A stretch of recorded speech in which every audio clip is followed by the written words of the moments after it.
ಇವ್ರು ಹೆಂಗೆ ಹೇಳಿದ್ರು ಅಂತ. ಹೌದು. ಓಕೆ. 2900 ವಿಡಿಯೋ ಅಂದ್ರೆ ವರ್ಲ್ಡ್ ಅಲ್ಲಿ ಹೈಯೆಸ್ಟ್ ಬಿಗ್ ಸೆಕ್ಸ್ ಸ್ಕ್ಯಾಂಡಲ್ ಅಂತ ಹೇಳ್ತಾ ಇದಾರಲ್ಲ ಅಲ್ಲಿ.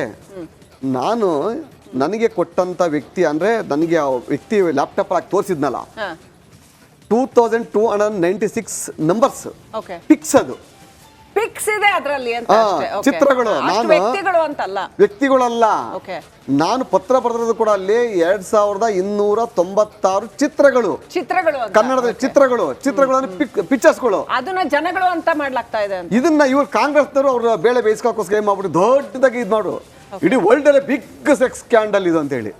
ಅದರಲ್ಲಿ ನಮ್ಮ ಮಹಿಳಾ ಆಯೋಗದ ಅಧ್ಯಕ್ಷರು ಪಾಪ ಅವರು ಕಾಂಗ್ರೆಸ್ ಪಕ್ಷದ ಆಯ್ಕೆಯಾಗಿ ಬಂದಿರೋದಲ್ಲಿ ಅವರು ಒಂದು ಹೇಳ್ತಾರೆ ಅಲ್ಲಿ, ನನ್ನ ಹಲವಾರು ಸಂತಸ್ತ ಮಹಿಳೆಯರು ನನ್ನ ಭೇಟಿ ಮಾಡಿದರೆ ವಾಟ್ಸಪ್ಗೆ ನನ್ನ ನಂಬರ್ ಕಳಿಸಿದಾರೆ ಅಲ್ಲಿ, ಅವ್ರನ್ನ ಭೇಟಿ ಮಾಡಿದ್ವಿ ನಾವಲ್ಲಿ, ಅವರೇ ಖುದ್ದಾಗಿ ಕಂಪ್ಲೇಂಟ್ ಕೊಟ್ಟಿದ್ದಾರೆ ಅಂತ ಹೇಳಿ ಒಂದು ವೇವ್ನ ಕ್ರಿಯೇಟ್ ಮಾಡ್ಕೊಂಡು, ಯಾಕೆಂದ್ರೆ ಇದು 6 ತಿಂಗಳಿಂದನೇ ಕಾಂಗ್ರೆಸ್ ಪಕ್ಷದಲ್ಲಿ ನಡೆದಿದೆಯಲ್ಲ ಇದು ಕಾಂಗ್ರೆಸ್ ಪಕ್ಷದಲ್ಲಿ ಯಾರು ಹೋದ್ರು ಈ ಪೆನ್ ಡ್ರೈವ್ ನೀವು ಹೇಳುವಾಗ ಈ ಮಾತಿಗೆ ಬಹಳ ದೊಡ್ಡ ವ್ಯಾಲ್ಯೂ ನಾನು ಕೊಡ್ತೀನಿ ಖಂಡಿತ, ಅದಕ್ಕೆ ಕೊಡ್ತೀನಿ. ಅಲ್ಲಿ ಫಸ್ಟ್ ಇದನ್ನ ಹೇಳ್ತೀನಿ, ಈ SIT ಹೆಂಗ್ ರಚನೆ ಆಯ್ತು ಅಂತ ಹೇಳಿ.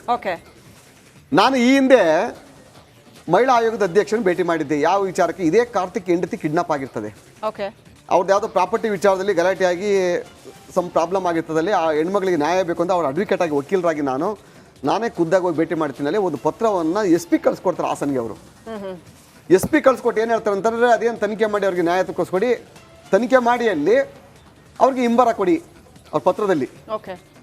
SP ಅವ್ರು ಹೇಳ್ದಂಗೆ ಒಂದು ಮೇಲ್ನೋಟಕ್ಕೆ ತನಿಖೆ ಮಾಡಿದಂಗೆ ಮಾಡಿ ಅಲ್ಲಿ ಈ ಕೇಸಿನಲ್ಲಿ ಯಾವುದೇ ಸಾಕ್ಷ್ಯಾಧಾರಗಳಿಲ್ಲದ ಕಾರಣ ಈ ಪ್ರಕರಣ ಮುಕ್ತಾಯಗೊಳಿಸಲಾಗಿದೆ ಅಂತ ಹಿಂಬರ ಕೊಡ್ತಾರಲ್ಲಿ.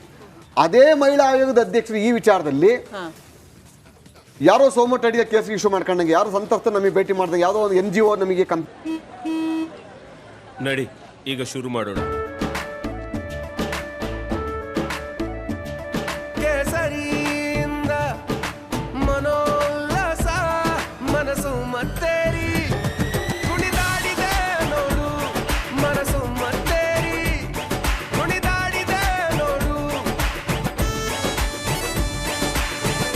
ಕ್ಷಣ ಕ್ಷಣವೂ ಆಚರಿಸಿ ಕೇಸರಿ ಹಬ್ಬ.